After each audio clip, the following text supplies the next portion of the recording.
سلام عبدالقیوم جان. خوب هستین؟ صحت شما خوب است؟ بخیر هستین؟ شما اینجا چی میکنین در روی میدان؟ مسجد آمدن جماعت. در مسجد آمده ای؟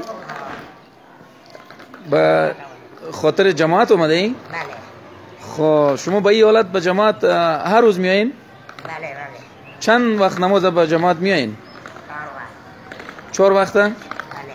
این البته دیگه پیشین و دیگر رو شما خفتنه ها؟ بله بله. خب به این حالتی که شما به این قسم میایین احساس اذیت و یعنی ناراحتی نمیکنین؟ نه نه. هزار با شکر میکنین نمی حالتون کنید. چی میکنین؟ شکر میکنین نمی حالتون. نمی حالت شکر میکشین؟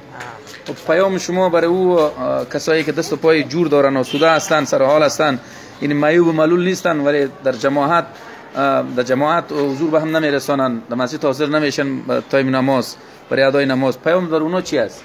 پیام همیست که خداوند دست پا چشم کل چیز داده بیا در نماز بیان بیرمازی نکنن پیام همین.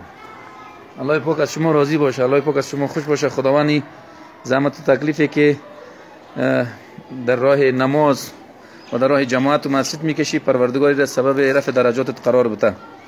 خداوند تو را مایه عبرت برای ما بگردانه، خداوند تو را موعظه برای ما بگردانه که ما از این حالت تو متوجه یعنی مسئولیت های بندگی خود شویم. الله متعال شما را سعادت دنیا و آخرت نصیب کنه. جزاک الله عبدالقیوم جان، بخیر باشین. چند سال از این رقم هستین؟